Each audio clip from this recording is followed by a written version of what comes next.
There are rumors all the time that email marketing is dead, but the research disagrees with that. Here are a few stats for you.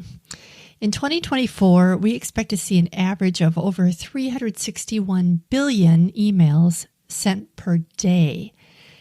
Email marketing revenue worldwide is expected to reach $17.9 billion by 2027.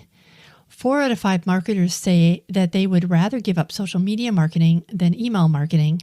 And I would agree with that, by the way. And this one surprised me. Millennials and Gen Xers rely on email more than any other generation at 98%. So doing email marketing well is something that will clearly benefit your business. And my guest today, Mary Laske Bell, specializes in email marketing and has seen remarkable growth for her clients. And she offers some great tips about email marketing that you're not going to want to miss. So grab a pen and paper, if you're not driving, of course, and have a listen. Here's my conversation with Mary. Good morning, Mary. Thanks Good so much for morning. joining me today. Yeah, thanks for having me. I'm excited to chat with you. So tell me, what is your story? How did you arrive at this place? Yeah, so it's always like, how far back do I go? But I guess I would start at in my last job.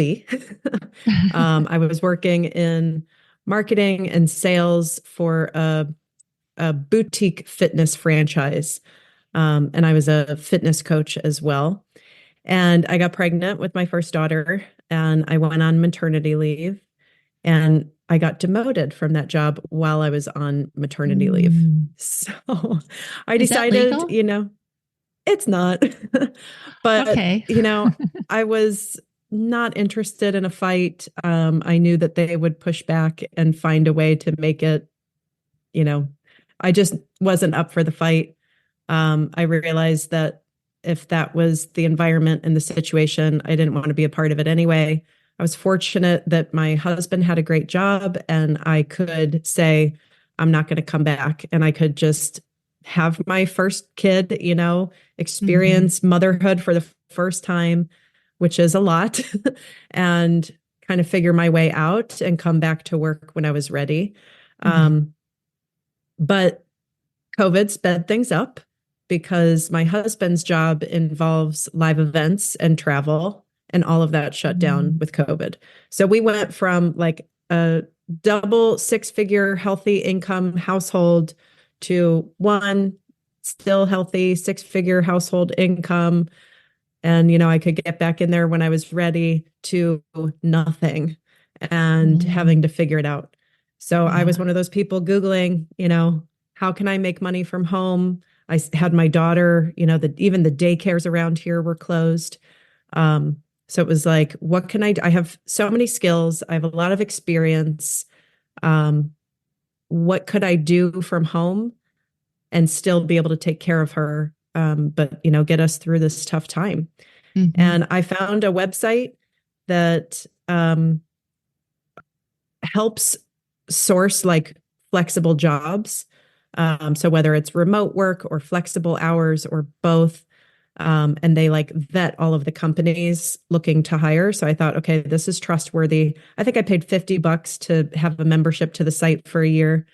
I found a job within a month being like the general assistant to a functional medicine doctor in Maryland.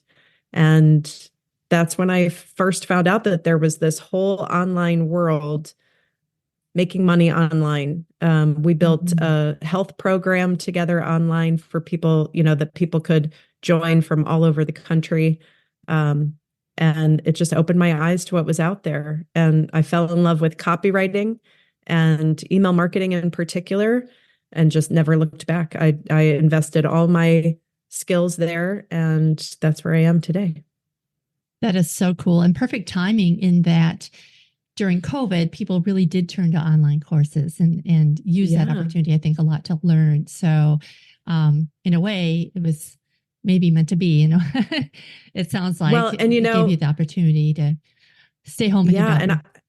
right. And I came from the fitness industry, And a lot of fitness professionals turned to online offers, but being Hmm. in a franchise model, that's not possible. So the job that I did have probably would have cut back or made layoffs or something.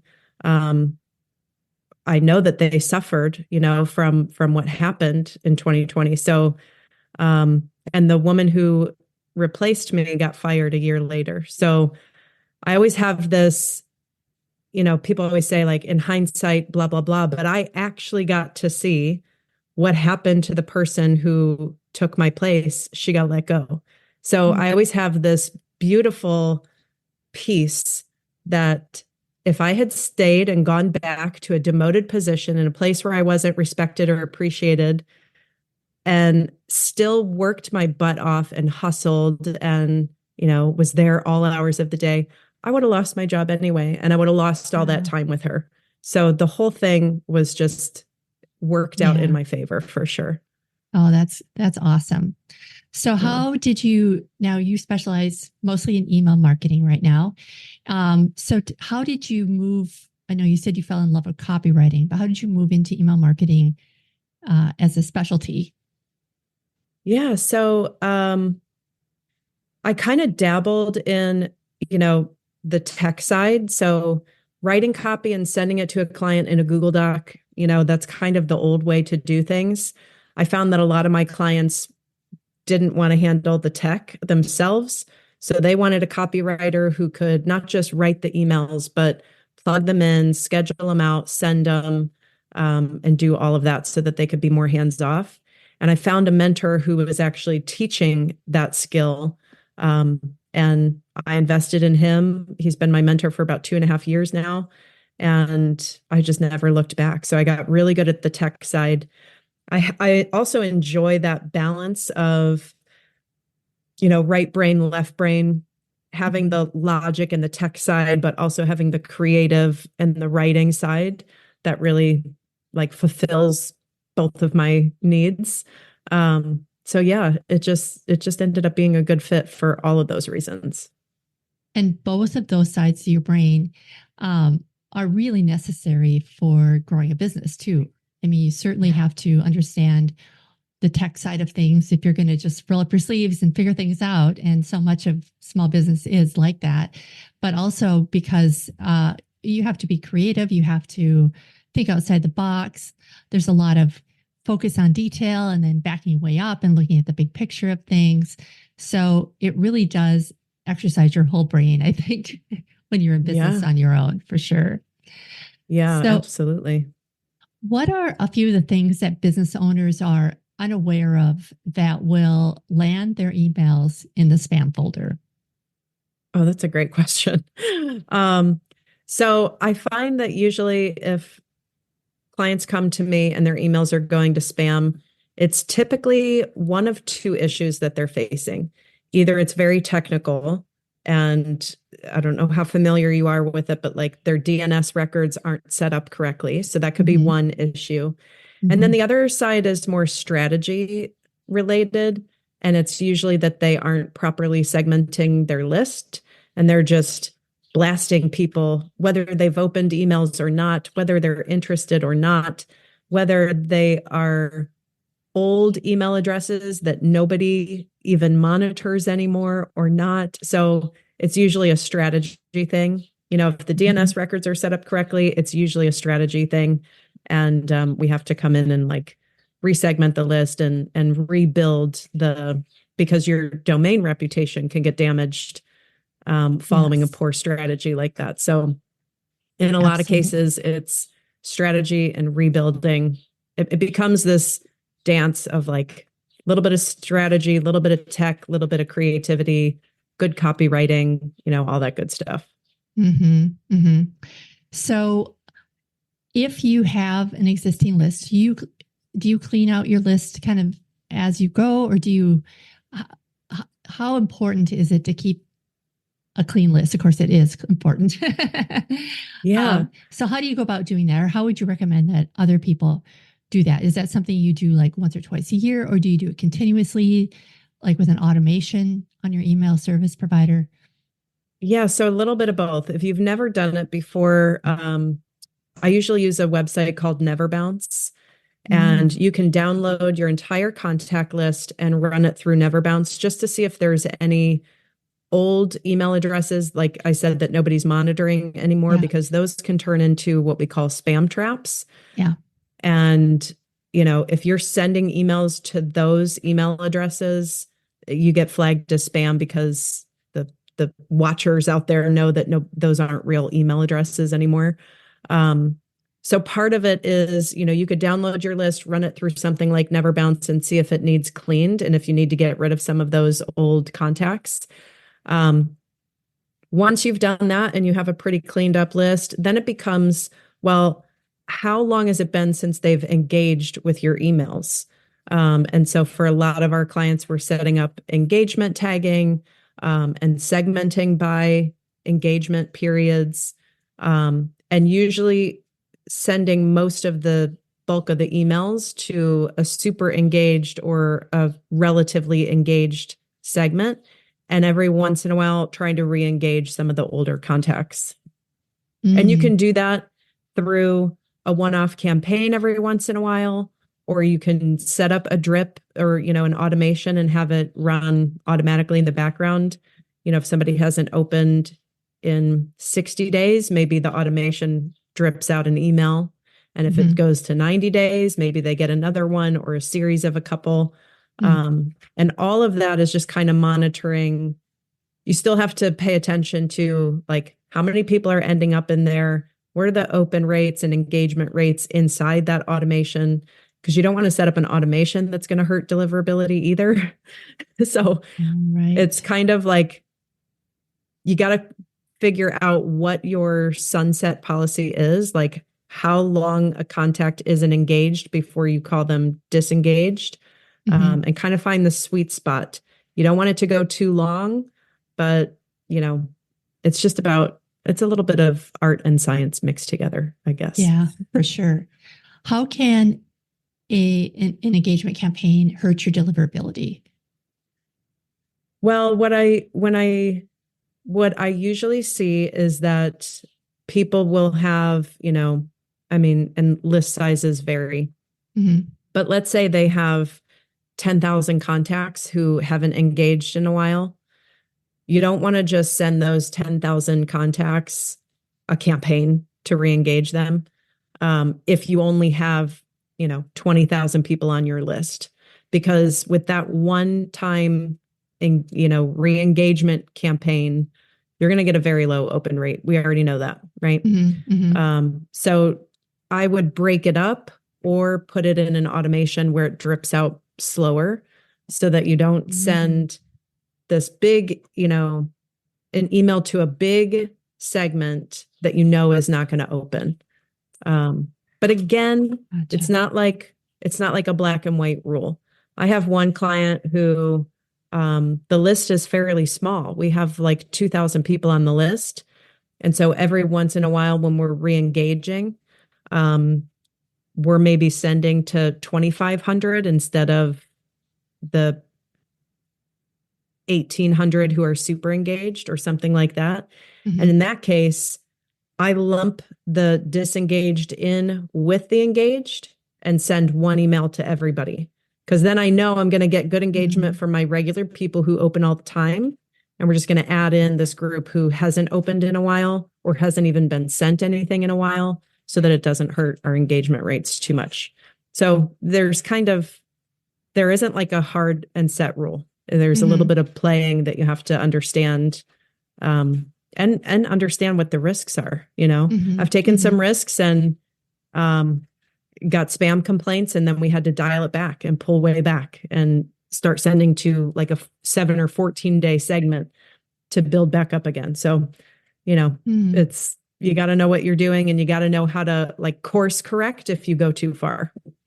Right, right. Yeah, I think a lot of people don't understand that if you're sending out emails and it's just not resonating with people, if you're not segmenting it correctly, that the email service provider will send you to fewer inboxes because they think your customer is not engaged or interested.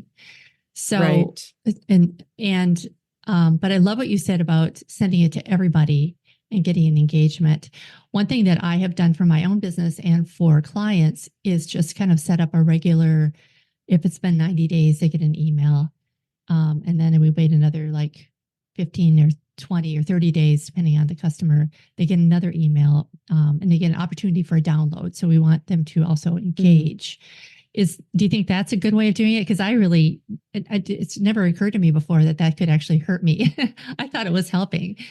Yeah, no, I love that approach. And especially if you're giving them something that's either super click worthy Mm-hmm. or something that's going to get a reply.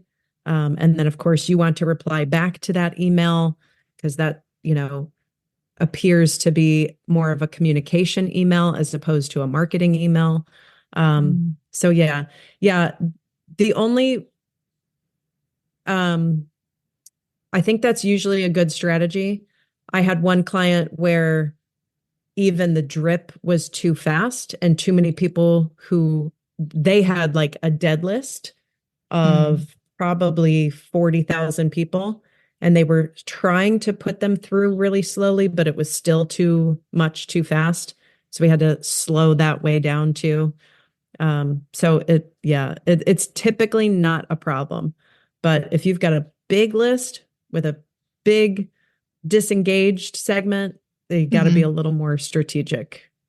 But yeah, for a typical sunset policy, like a 60, 90, 180-day re-engagement is perfect. Okay, good to know. Yeah. So switching it up a bit. So how can small business owners grow their email list organically? So it used to be when I first started doing this whole thing that all I had to do was post on social media. But of course, engagement in social media was way higher back then, that I had a freebie and people would flock to it because it was relevant to them. And I just grew my list. Now it's gotten so much harder. I think people are expecting more from lead magnets. They're Mm. not probably getting, I have found that I'm not getting the engagement that I used to get with my own lead magnets or with my clients. And so, is there a way that you have found that people can grow their email list organically a little easier than others? Yeah, I think part of it too comes from asking the audience that you currently have what they want from you. So, whether that's topic, right? I have a client Mm-hmm. right now who's going to put together an ebook to help grow her list. Mm-hmm. And one of her tasks that I've given her is ask your social media followers, ask your audience whose eyes you already have, hey, I'm going to write an ebook. Which topic would you be most interested in? Right. So letting them kind of guide the topic. It could also be the deliverable that you ask about, hey, I want to share some info on this challenge or problem or outcome that I've helped my clients get. Would you want to see, like, would you attend a workshop? Would you want to see it in an ebook? Would you want a checklist? Like asking them what type of deliverable could be really helpful too. And you could do a combination, right? You could test different things. Mm-hmm. So could you turn a certain topic that your audience is interested in into a workshop, a PDF, uh, an ebook, and see what bites, right? Mm-hmm. So there's a little bit of creativity there too. And it's not just like one thing works, go run with it. Um, your audience is going to help dictate what's going to work for you, right? Mm-hmm. Um, yeah, Absolutely. I love that because they do have opinions and they do have Mhm. struggles. And it really is all about the audience, right? It's really all Yeah, about what they are looking for and what will help them and what they're struggling with. yeah, So absolutely. you talked a lot about segmentation. So what are some effective ways to segment an email list and why is segmentation really that important, do you think? Yeah, so segmentation is super important because it allows you to send more relevant emails to specific people on your list. Like Mm-hmm.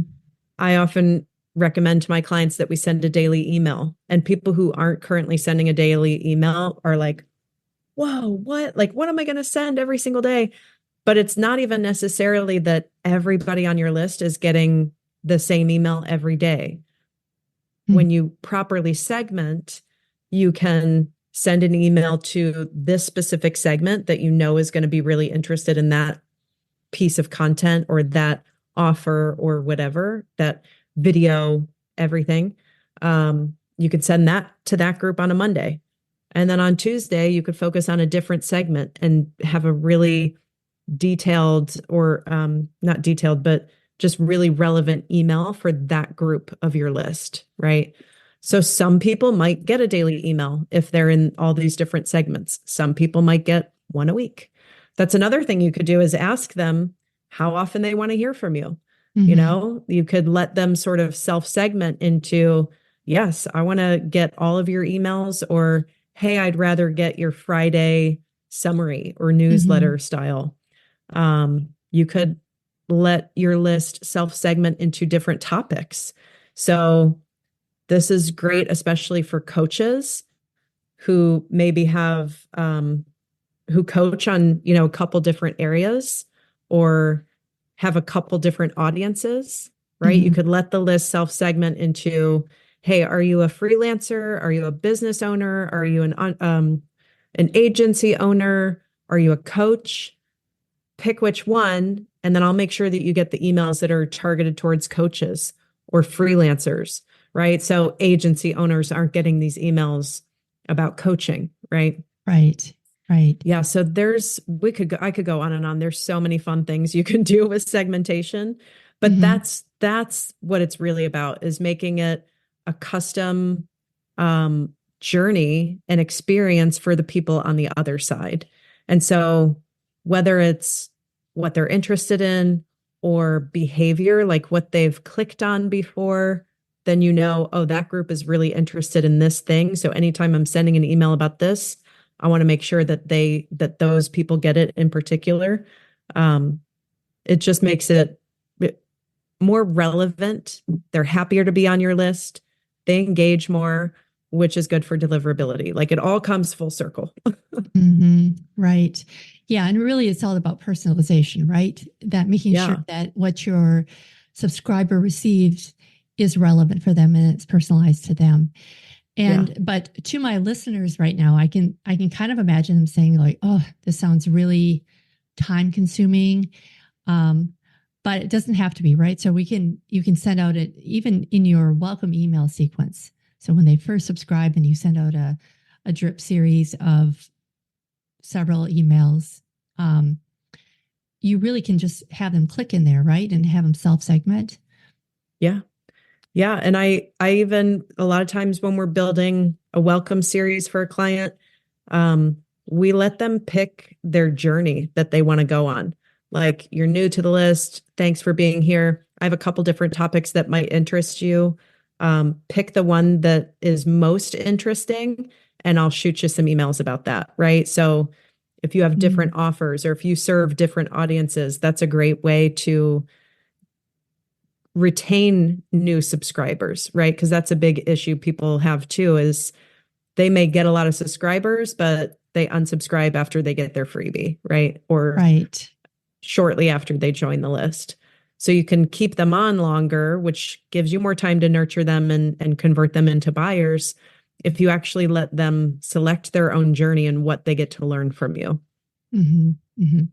And we should add too, if somebody does unsubscribe after getting the freebie, and it definitely happens quite a bit, then it's probably not the right customer for you. If your freebie is aligned to what you are selling and the work that you do, and they're not interested anymore, then they're not your people and you shouldn't Yeah. fret about it. I mean, it's so hard to watch people unsubscribe, but it is just the reality of life, you know?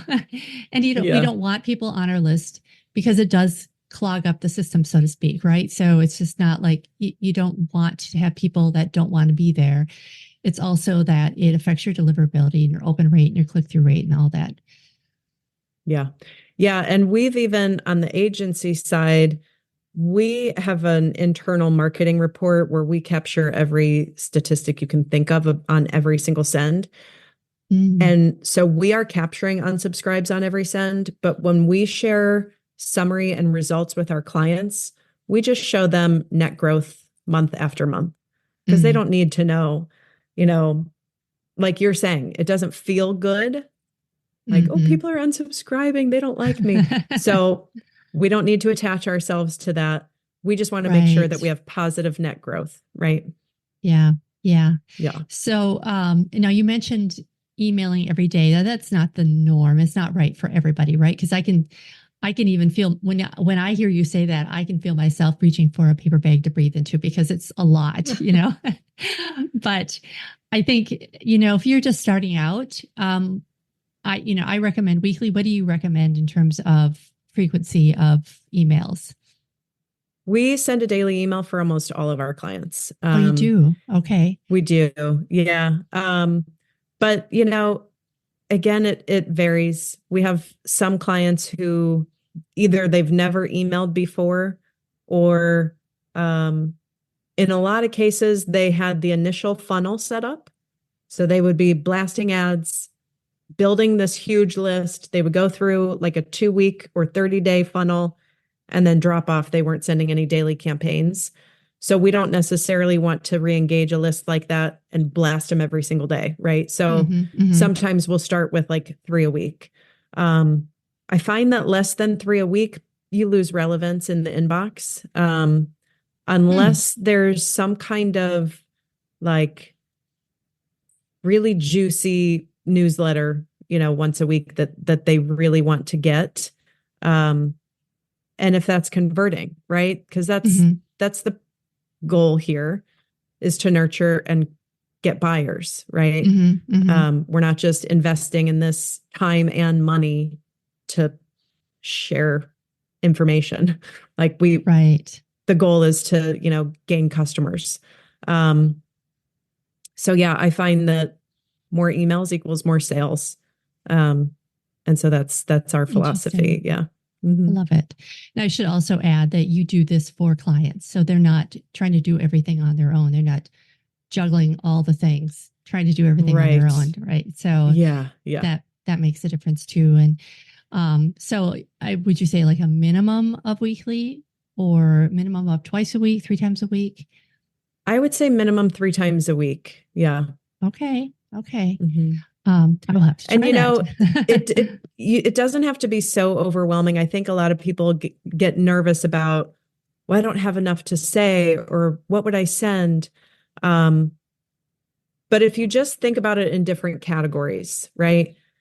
You could always tell a story. You could always share a testimonial or social proof or a client win. hmm You could always talk about something current events or relevant that's happening in the world today that relates to what you're offering. Um, you could always share an unknown fact or a hmm weird curiosity based email, right? So those are different types of emails. And then you have like your content pillars. hmm So if you're a coach, maybe you touch on mindset and business tactics and networking. Like maybe you have these different topics that then could overlap and create a grid with those types of emails. So for just mindset alone, you could send a testimonial email on mindset. You could send a curiosity based email on mindset. You could send a current event email based on mindset. So then you end up with like unlimited email ideas and angles if you hmm just keep remembering that I've got this grid that I can follow. I can change the topic, I can change the type of email, and still be giving them what they want to see. To just a little bit, just to kind of touch base to keep Yeah. your business top of mind. Yeah. And then we'll often send, like maybe once a month, send sort of like an ask me anything email. So, like, hey, Mm, we haven't checked in a while.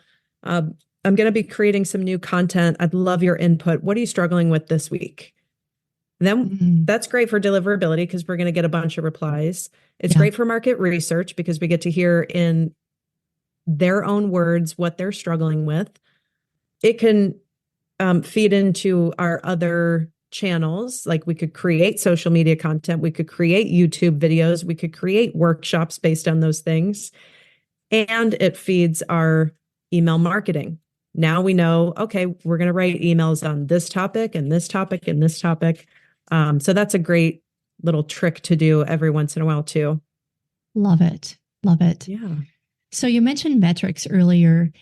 Is there specific metrics? Now you track a lot of them. So in terms of like a minimum that a solopreneur should be tracking, which numbers do you think they should pay attention to, and how often should they check them? Yeah. So um, open rates used to be super important. And then with Apple updates and privacy policies and everything that's happened, they're not as trustworthy, or different ESPs handle them differently. So it depends on which platform you're on too, how Mm-hmm. accurate those stats are. But regardless of how accurate it is, you'll see a trend, right? So even if I'm tracking open rates, if I consistently and on average have like a 30% open rate, and then I shoot an email off and it gets 20 or 15, that signifies a problem to me. Either the content wasn't good, or the email went to the promotions folder, Mm-hmm. or if it's super low, perhaps it went to spam. So it's more like trends that I'm watching there. Click rate is also super important. Of course, we have to be sending them click-worthy stuff to Mm-hmm. monitor that. But same kind of thing. It's more, I'm looking at trends over time. And if there's a particular email that had super high click rate, now I know that's really key for my audience.